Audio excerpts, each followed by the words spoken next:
60 Minutes Rewind. One thing you can say with certainty about Illinois Senator Barack Obama is that there has never been another presidential candidate like him.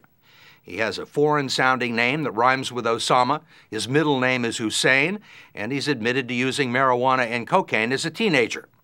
Racially, he is half black, half white, and in terms of political experience, green.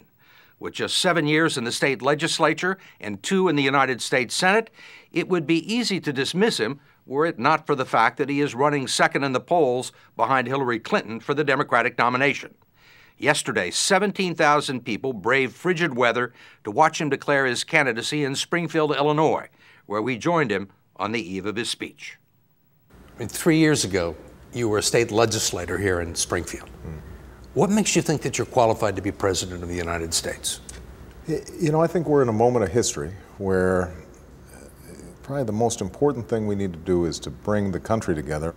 And one of the skills that I bring to bear is being able to pull together the different strands of American life and focus on what we have in common.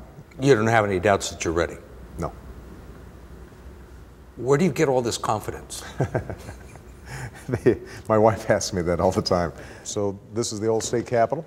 As he gave us a tour of the old Illinois Capitol where Abraham Lincoln served in the legislature and delivered the House Divided speech, there was much for Obama to be confident about. At age 45, he is one of only 3 black senators since Reconstruction, the first African-American president of the Harvard Law Review, a professor of constitutional law at the University of Chicago, and the author of 2 best-selling books. This is his desk. He is ambitious and just daring enough to invite comparisons to one of the few American presidents who was elected with even less political experience than he has. He grew into the presidency in ways that I think nobody would have anticipated. I know that I haven't spent a lot of time learning the ways of Washington, but I've been there long enough to know that the ways of Washington must change.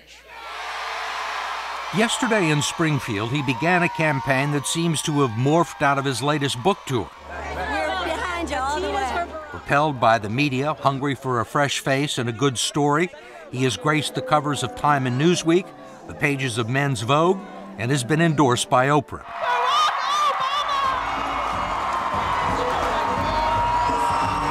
But it has also been driven by his personal charisma. You guys are too fired up. And an ability to connect with people, especially young people, that is rarely seen in American politics. I love you back. He has challenged the post-baby boom generation to cast aside its cynicism of politics and engage the system. In this speech at George Mason University, he evoked Martin Luther King. The arc of the moral universe is long, but it bends towards justice. It bends towards justice. But here's the thing, young people. It doesn't bend on its own. It bends in that direction because you decide you're going to stand up to a war that should have never been waged. It bends because you decide that we need a healthcare system for all Americans. On the campaign trail, he is routinely received like a rock star, a far cry from the way he's treated in the corridors of power in Washington, where he is 88th on the Senate's list of seniority. I want to read you a quote from the St. Petersburg Times. The world is too complex and dangerous for this likable, charismatic African-American neophyte to practice on-the-job training. Right. Why are you in such a hurry? Why not? You know, the truth is I'm not. We have a narrow window to solve some of the problems that we face. 10 years from now, we may not be in a position to recover the sense of respect around the world that we've lost over the last 6 years.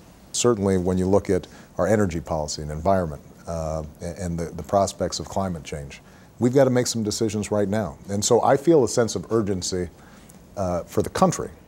He is a left-of-center Democrat who favors abortion rights, universal health care, and wants to roll back tax cuts for the wealthiest Americans. He's the only major presidential candidate who opposed the Iraq War before it began and wants to withdraw most U.S. troops by March of next year.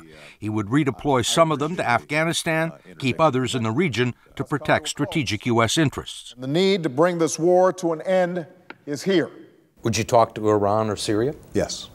The notion that this administration has that not talking to our enemies is effective punishment is wrong. It flies in the face of our experience during the Cold War.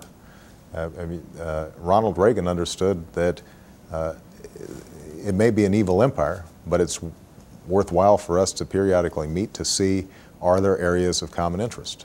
In the Senate, he has shown a talent and a willingness to reach across party lines and work with Republicans and conservatives to build consensus. Okay, man. Appreciate you. Bye-bye. He says it's an essential trait for a president and considers it one of his strengths, the product of an unconventional childhood. He was born in 1961 to a father from Kenya and a mother from Kansas who were both students in Hawaii, at a time when black-white marriages were illegal in half the states. His father left when he was 2 and eventually returned to Africa. And as a young boy, Obama spent 4 years living with his mother and her second husband in Indonesia, before returning home to live with his maternal grandparents in Honolulu. As a black child in a white family, he struggled with his racial identity. How important is race in defining yourself? I am rooted in the African American community, but I'm not defined by it. I am comfortable in my racial identity, but that's not all I am. I mean, your mother was white, your father was African. Right. You were raised in a white household. Right. Yet at some point you decided that you were black. Well, I'm not sure I decided it. I think, you know, if you look African American in this society, you're treated as an African American. And when you're a child in particular, that is how you begin to identify yourself. While he graduated with honors from Columbia and Harvard Law, he says the most valuable part of his education was the 3 years he spent on the south side of Chicago, earning $13,000 a year as a community organizer for a group of churches. I worked out of the basement right here in Holy Rosary Church. You can make a left here. This is Augell Gardens, which is a public housing project. It was Obama's first real experience with urban politics and the problems of the inner city. Yet for some African Americans, he remains an outsider, an immigrant son, not the descendant of slaves. There are African Americans who don't think that you're black enough, who don't think that you have had the required experience. The truth of the matter is, you know, when I'm walking down the south side of Chicago and visiting my barber shop and playing basketball in some of these neighborhoods, those aren't questions I get asked. They think you're black. As far as they can tell. Yeah. I also notice when I'm catching a cab, nobody's confused about that either. He doesn't like it, but it's something he had to come to terms with a long time ago. You think the country's ready for a black president? Yes. You don't think it's going to hold you back? No. I think if I don't win this race, it will be because of other factors. It's going to be because I have not shown to the American people a vision for where the country needs to go that they can embrace. There's one poll that shows Hillary Clinton is leading 53-27 among African Americans. Are you surprised by that? Are you disappointed by that? Not at all.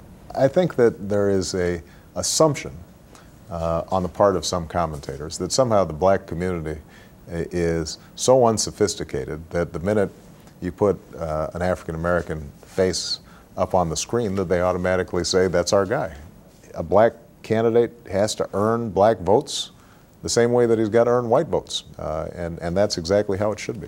And he has done it in Chicago, where he began his political career after meeting and marrying Michelle Robinson, another Harvard Law School graduate, 14 years ago. She's an executive with the University of Chicago Hospitals, and they have 2 children, Malia, who's 8, and Sasha, 5. What else does he make besides tuna fish? Chili, and that's it. They are interested in their father's campaign only to the extent that it influences their campaign to get a dog. Their only memory of the White House when they made the tour was President Bush's dog. So that was their main focus was the possibility. This is our in. This is our in, because they've been angling for this dog for a long time. Good. All right, you run for president, but if we get a dog, we don't care what you do. Yeah. Michelle, on the other hand, did care, and Obama had to persuade his wife to let him run. Political campaigns make her feel like a single mother. Has it put strains on the marriage from time to time? Oh, no. Absolutely, it has. But you let him go ahead and do this? I think if I weren't married to him, I'd want him to be in there. So I don't want to stand in the way of that because we have to work out a few things. We've had those arguments, and I've lost them all. This is a tough question to ask, but a number of years ago, Colin Powell was thinking about running for president, and his wife, Alma, really did not want him to run. She was worried about some crazy person with a gun. Is that something that you think about? I don't lose sleep over it because the realities are is that, you know, as a black man, you know, Barack can get shot going to the gas station, you know, so you can't, you can't make decisions based on fear and the possibility of what might happen. We just weren't raised that way.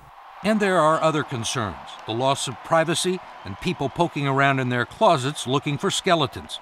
Obama has already opened the door on a few. I want to ask you a question about your past. I mean, you've been very frank in your books with, particularly the first book, with your language. Yeah, don't quote those on the air. You'll get fined. I don't think I can. Yeah, right. And about your drug use when you were in high school and college, that you smoked marijuana and inhaled. Right. I did. And did a little blow, as you put it, when you could afford it. Explain that. Why did you do it? Well, I think it was typical of a teenager who was confused about who he was and what his place in the world was, and thought that experimenting with drugs was a way to rebel. It's not something that I'm proud of. Do you regret in any way that you were so candid? No, I don't. I mean, I think one of the things about national politics is this attempt to airbrush your life, and it's exhausting, right? You know, this is who I am. This is where I've come from, and if we have problems in this campaign, I suspect it's not going to be because of mistakes I've made in the past. I think it's going to be mistakes that I make in the future. The story will continue after this. Until recently, he did admit to still having one vice, but he was forced to give it up as the quid pro quo for running. Smoking. Yes. Are we rolling? Cut. Keith, you out of tape? No, all right. Smoking. Yes. You don't like it? I hate it. That's why he doesn't do it anymore. Proud to say. I outed him on, I'm the one to out him on the smoking. That was one of my prerequisites for, entering into this race, is that, he couldn't be a smoking president. So now he's a non-smoker. Well, he's, how does that work? It's like a recovering, right. It's like an alcoholic, right? So he's going to have a lot of people watching. Absolutely. Please, America, watch. Keep an eye on him and call me if you see him smoking. It's not the only thing people will be watching for over the next 2 years. Let us transform this nation. It's the beginning of a long examination in which every utterance will be scrutinized, every speech dissected, every gaffe and foible magnified for close inspection to determine whether he is up to the task. It's possible that, after we go through this whole process, that the voters conclude, you know what, he's not ready. And I respect that. I don't expect that simply because I can move people in speeches, that automatically qualifies me for this job. I think that I have to be tested and run through the paces, and I have to earn this job.